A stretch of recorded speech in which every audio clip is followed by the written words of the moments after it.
안녕하세요. 저는 올해 40대 중반이 된 남자입니다. 저는 몇 년 전 저에게 엄청난 일이 생기고 말았는데요. 살면서 한 번도 이런 영화에서나 나올 법한 일이 생긴 적이 없었는데 지금 생각해봐도 정말 놀라운 것 같아서 이야기해드리려고 해요.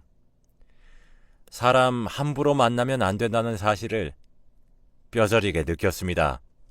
저는 평범한 회사원이었어요. 부모님 두 분 다 건강하셨고 외동아들이라 다들 저를 의지하셨죠. 두 분 다 정년 퇴임을 하셔서 제가 회사에서 버는 돈으로 살고 계셨지만 저는 결혼도 하지 않아서 돈이 부족하지는 않았습니다. 그때가 제가 30대에 막 들어서기 시작했을 무렵이었거든요. 원래 다들 30대가 되면 부모님들이 슬슬 결혼 이야기를 하시잖아요. 당연히 저한테도 얼른 좋은 여자 만나서 장가 가라고 했고 손주 보고 싶다고 하셨죠. 하지만 저는 하루 종일 일만 하고 주말에도 취미 생활을 즐기다 보니 여자를 만날 시간도 없었고 딱히 결혼 생각도 없었습니다. 인연이 없다면 죽을 때까지 혼자 살고 싶은 생각도 있었어요. 그런데 정말 운명은 있는 건지 한 여자를 만나게 되었습니다. 그 여자는 정말 우연히 만났어요. 제가 일이 너무 바빠서 주말에도 회사를 나갔는데 주말에는 회사 구내식당이 운영을 안 해서 회사 근처 패스트푸드점에서 간단하게 먹으려고 갔거든요. 그런데 거기서 딱 제 앞자리에 있던 여성분이 너무 아름다우신 겁니다. 햄버거를 혼자서 드시고 계셨는데 저는 첫눈에 반해버렸어요. 그래서 대뜸 그 여자의 테이블에 비어있는 의자에 앉아서 전화번호를 물었고 다행히도 알려주셔서 제가 열심히 그녀를 대시했죠. 그녀도 제가 마음에 들었는지 마음을 잘 열어주시더라고요. 저희는 전화도 자주 하고 주말에도 만나고 회사 퇴근을 하고도 만났습니다.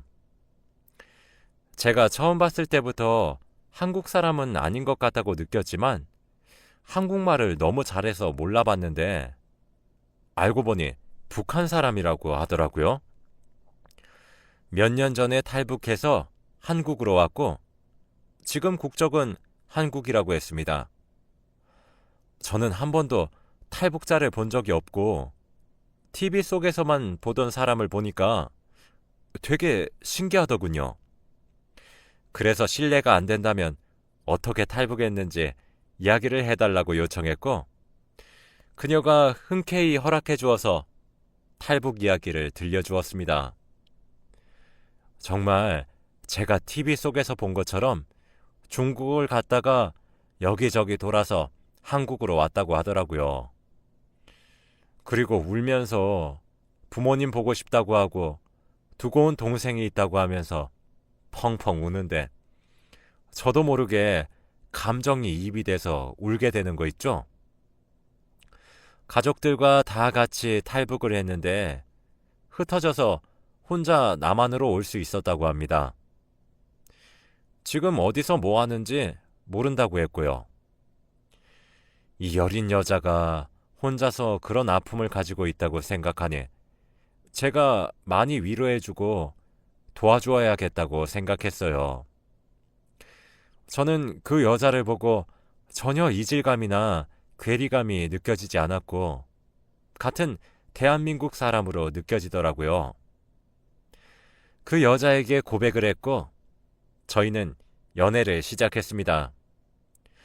솔직히 처음에는 탈북자라고 하면 북한 연애와 한국 연애에 차이가 있어서 많이 갈등이 생길 줄 알았거든요. 그런데 그녀는 전혀 그런 거 없이 오히려 한국에 오래 살았던 여자 같았습니다. 저희는 연애하면서 싸울 일도 없었고 서로 행복할 일에만 바빴죠. 그녀의 이름은 미화예요. 김미화. 미화는 저보다 3살이나 어립니다. 연애하는 동안 3살이나 어려도 몇 년 동안 저보다 훨씬 많은 경험을 했고 배울 점도 너무 많았어요. 미화 같은 여자라면 결혼도 가능하겠다는 생각이 들었고 미화도 저와 결혼을 하고 싶다고 했습니다. 그래서 저희 부모님을 만나러 갔죠. 근데 역시나 저희 부모님은 반대했습니다. 어디서 근본 없는 애를 데리고 와서는 뭐 결혼? 꿈도 꾸지 마라. 애미 애비도 없는 애를 어디서 주워와서는 대한민국 사람도 아닌데 왜 결혼을 하려고 해? 당장 썩 나가. 저희 아버지가 많이 엄하셔서 말을 많이 거칠게 하세요. 미화는 그 말을 듣고 많이 겁을 먹었는지 주저앉더라고요. 그러면서 울기 시작하는데 너무 마음이 아팠습니다. 저는 어떻게든 아버지와 어머니를 설득하기로 했고 노력을 했어요. 그치만 절대 이해해주지 않았답니다. 근데 미화는 저와 노력하는 게 달랐어요. 정말 저희 부모님을 친부모처럼 여기면서 살뜰히 도와드렸고 한국 관습도 열심히 배우면서 저희 부모님께 결혼 허락을 받기 위해 엄청 노력했거든요. 부모님도 자신들이 생각하던 사람과 달랐는지 정말 오랜 설득 끝에 저희는 결혼 허락을 받을 수 있었답니다. 그렇게 결혼식을 올리기 위해 많은 준비를 했는데 미화는 한국에 아직 친한 지인이 없어서 하객 대행을 쓴 후 결혼식을 올렸어요. 저는 예전부터 중국이라는 나라에 너무 가고 싶었고 안 그래도 미화가 탈북을 하면서 중국을 거쳐왔기 때문에 중국을 신혼여행지로 하고 싶었어요. 그런데 미화는 제가 중국으로 가자고 하자마자 화를 불같이 내면서 중국은 절대 안 된다고 하는 겁니다. 온순하고 항상 다정하게 말을 하던 미화가 갑자기 큰 소리를 내니까 너무 당황스럽더라고요. 그래서 왜 안 되냐고 오히려 중국이 더 좋지 않냐고 물었어요. 그러니 미화는 아, 그렇긴 한데 내가 중국에 별로 좋지 않은 기억이 있어서 그냥 우리 발리나 하와이 이런 곳 가자. 한 번밖에 없는 신혼여행 중국으로 가기 싫어. 라고 하더라고요. 그래도 중국으로 가고 싶었지만 미화가 원하니 저희는 발리로 신혼여행을 갔고 여행이 끝난 후 집으로 돌아왔습니다. 미화와 저는 저희 부모님과 함께 4명이서 살았어요. 미화가 싫어할까봐 걱정이 되긴 했지만 미화는 오히려 부모님이 생긴 것 같다며 좋아했고 다행히 부모님도 미화를 좋아해서 당분간은 같이 살기로 했답니다. 미화는 학원에서 중국어 선생님으로 일하고 있습니다. 그 어려운 중국어를 어떻게 공부했는지 중국어를 척척 잘하고 수입도 꽤 괜찮답니다. 원래 탈북자들은 일자리를 구하기 힘들다고 알고 있었는데 미화는 자기 앞가림도 스스로 잘하는 멋진 여자였죠. 저와 미화는 같이 출근하고 퇴근하기를 반복했고 주말의 하루는 무조건 데이트를 했습니다. 그렇게 평화로운 나날의 연속이었을 그때 제가 미화와 저희 어머니의 대화를 엿듣게 되었어요. 화장실에서 나오다가 우연히 안방에서 둘이서 이야기하고 있길래 여자들끼리의 비밀 이야기인가 보다 하며 궁금해서 방문에 귀를 대고 엿들었죠. 그런데 내용은 충격적이었습니다. 미화야, 너 정말 천재니? 네가 하라는 대로 했는데 나 어제 큰돈 땄다? 어머니, 제가 더 큰 돈 손에 쥐게 해드릴게요. 걱정 마세요. 큰돈이라니요? 도대체 둘이서 무슨 일을 벌이고 있는지 궁금했고 방문을 열어서 물어봤습니다. 제가 방문을 여니 둘 다 놀란 얼굴로 저를 쳐다봤고 저는 큰돈? 그게 뭔데? 둘이서 지금 뭐 하고 다니는 거야? 라고 했죠. 어머니는 아, 아, 미화가 그냥 자기가 취미로 하는 게 있다고 해서 그냥 좀 알려달라고 한 거야. 라고 했고 미화는 아무 말이 없더군요. 알고 보니 어머니와 미화가 한 것은 불법적인 일이었습니다. 어머니는 미화에게 아는 걸 배워서 휴대폰으로 하고 있었고 미화는 아무 죄책감이 없어 보였어요. 잘못하다가는 어머니가 경찰서에 갈 수도 있는 일인데 탈북자라 모르는 것 같더라고요. 미화야, 잠시만 오빠랑 이야기 좀 해. 라고 하며 미화를 방으로 불렀고 이게 어떻게 된 일이냐고 물었어요. 그냥 내가 옛날에 하던 게 있어서 어머니께 알려드린 거야. 그리고 부자 되면 좋잖아. 어머니 집에서 심심하실 텐데 내가 이런 것 좀 알려드리면 얼마나 좋아. 오빠가 안 하는 효도 내가 하는데 왜 그래? 미아야, 북한에서는 모르겠지만 남한에서는 저거 불법이야. 우리 어머니 경찰서 가면 어떡하니? 응? 저런 거 함부로 알려주면 안 돼. 미화는 불법이라는 소리에 화들짝 놀랐고 뭐? 불법? 여기서도 불법이야? 라고 하더라고요. 미화는 몰랐다며 어머니께 달려가서 당장 하지 말라고 하길래 저는 안심했습니다. 그런데 왜 저는 그때 미화한테 그런 거 어디서 어떻게 알아왔냐고 안 물어봤을까요? 단순히 미화가 불법인 걸 알아서 다행이라고 생각했는데 정말 바보 같았네요. 아무튼 그렇게 상황이 마무리되었답니다. 얼마 뒤 아주 기쁜 소식이 들려왔어요. 바로 미화가 부모님의 연락을 받았다는 겁니다. 제가 일하고 있는데 미화에게 급하게 전화가 왔고 받으니 미화는 기쁜 목소리로 오빠, 우리 부모님 지금 베트남에 계시대. 근데 지금 한국으로 오시려면 돈이 필요한데 돈이 없대. 혹시 빌려줄 수 있을까? 라고 하더군요. 미화의 부모님이 한국으로 오신다고 하니까 저도 장인어른 장모님을 드디어 뵐 수 있다는 생각에 당연히 된다고 했고 돈을 미화에게 보냈어요.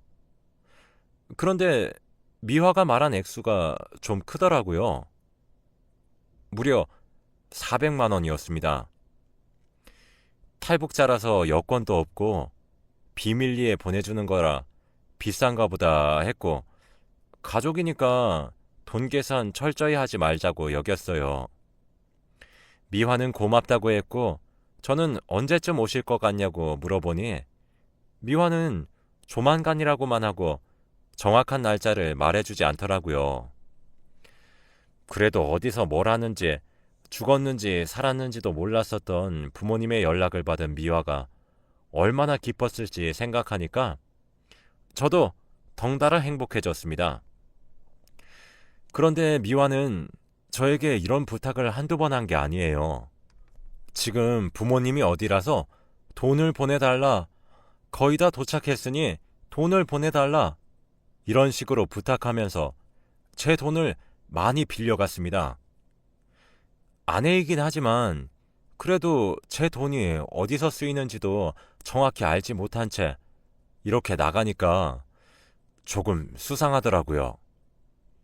그리고 미화의 부모님은 몇 주가 지나도 오시지 않으셨습니다. 미화야, 내가 보낸 돈이면 지금쯤 한국에 오셔서 너랑 만났을 것 같은데 왜 이렇게 늦게 오셔? 그러게, 나도 걱정된다.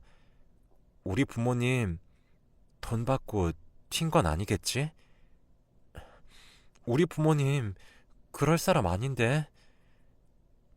미화는 자신의 부모님을 의심했고 그렇게 말하니까 저 또한 의심이 되더군요. 미화야, 돈 가지고 달아나신 것 같아. 미화는 절대 자기 부모님이 그럴 사람이 아니라고 했고 그게 점점 현실이 되는 걸 몸소 느끼니까 미화는 점점 처량해지더군요. 몇 년 만에 부모님을 처음 볼 기회로 너무 설레고 기뻐서 해달라는 거 다 해줬는데 어떻게 자식한테 사기를 칠 수 있냐고 하면서요. 저도 이렇게 미화가 슬퍼하는 모습을 보니까 덩달아 마음이 아파왔습니다. 솔직히 보낸 돈이 적은 액수는 아니었지만 그 돈은 다시 벌면 되는 거였고 미화가 이렇게 또 상처를 받는 게 돈을 잃는 것보다 싫었어요. 미화는 자신이 부모에게 버림받았다고 생각하면서 울어댔고 저는 그런 미화를 안아주었습니다. 미화가 그렇게 슬퍼하니까 빌린 돈을 달라고 할 수도 없겠더라고요. 그렇게 장인어른 장모님은 볼 수 없게 되었답니다.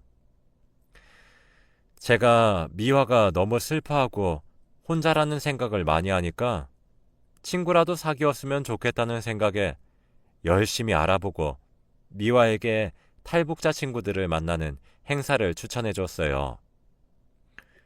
미화야, 내가 이거 찾은 건데 너처럼 탈북자 친구들이 여기서 친구도 사귀고 공감되는 이야기도 많이 한대.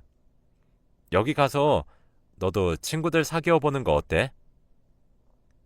미화는 갑자기 당황을 하면서 아니, 왜 시키지도 않은 짓을 해? 난 괜찮아. 친구 없어도 돼. 오빠만 있으면 돼. 라고 하더라고요. 그래도 남편 입장에서는 아내가 힘이 좀 생기게 친구들과 만나서 북한 이야기도 하고 에너지도 얻길 바랬는데 말입니다.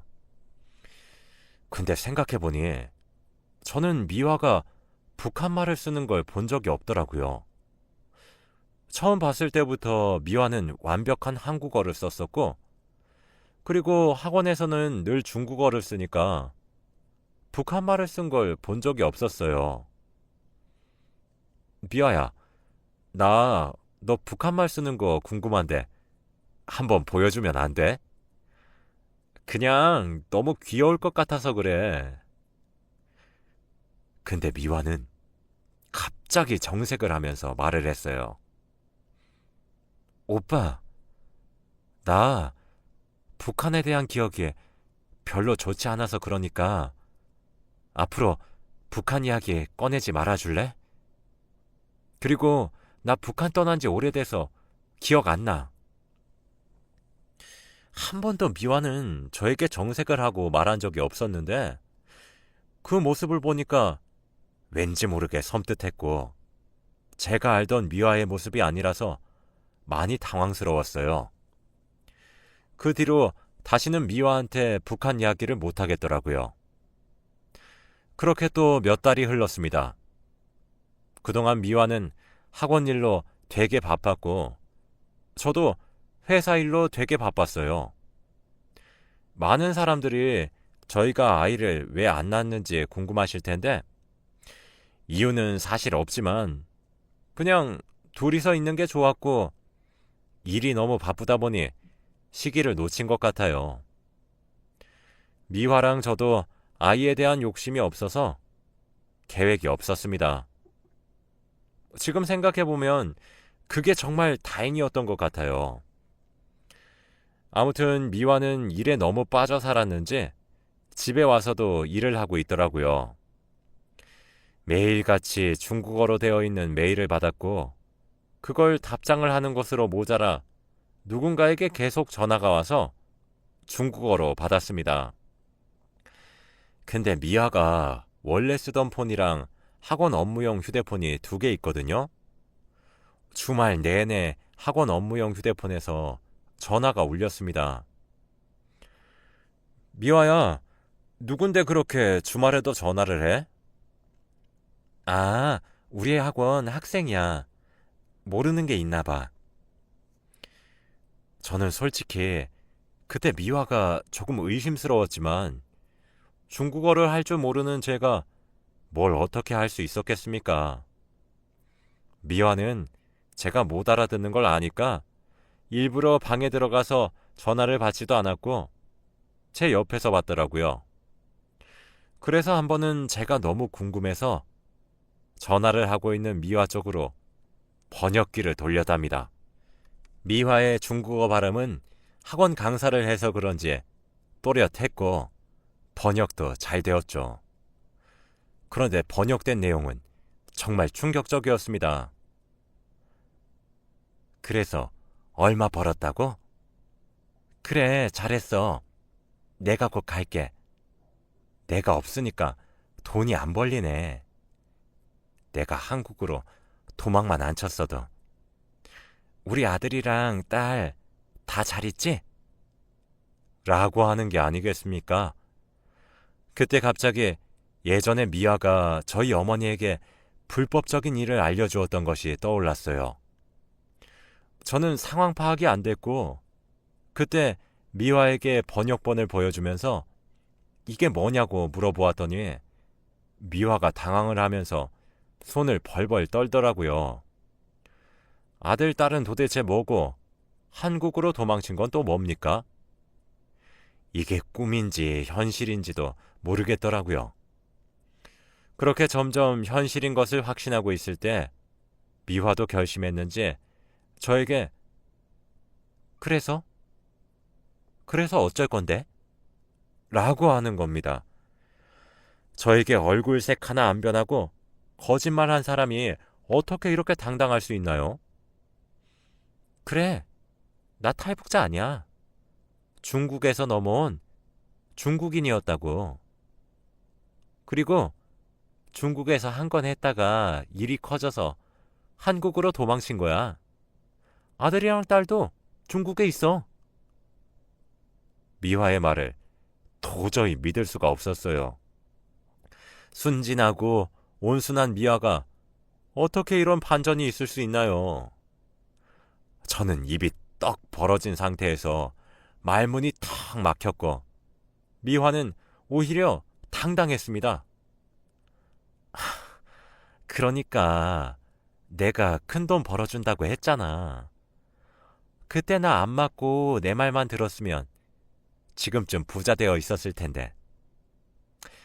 나랑 이혼할 거지? 어떻게 이런 일이 저한테 일어날 수 있죠? 알고 보니 미화는 저에게 부모님한테 보낼 돈은 다 중국에 있는 아들, 딸한테 보낸 거였고 중국인에게 온 전화와 메일도 다 자기 동업인이었다고 했습니다. 이런 모습을 보니까 저는 화가 나는 건 둘째치고 어이가 없더라고요. 애초부터 북한말을 못한다고 했을 때부터 알아봤어야 했는데 너무 어처구니가 없었죠. 이런 양아치 같은 여자한테 잘못 걸려서 사기 결혼을 당한 거 아닙니까? 전 미화를 고소했습니다. 저희 부모님도 어떻게 집안에 이런 여자를 들이냐고 하면서 화를 내셨지만 화가 제일 많이 났던 사람은 바로 접니다. 얼마나 저를 만만하게 봤으면 이랬을까요? 미화는 중국인이라서 중국으로 가서 처벌을 받아야 한대요. 무슨 이런 국제적 망신이 다 있나요? 지금은 몇 년이나 지난 일이지만 지금 생각해도 정말 대박이었습니다. 글을 쓰면서도 그때의 기분이 생생하게 느껴지네요. 여러분들도 함부로 결혼하지 마세요. 큰일 납니다. 제 이야기는 여기까지입니다. 들어주셔서 감사합니다.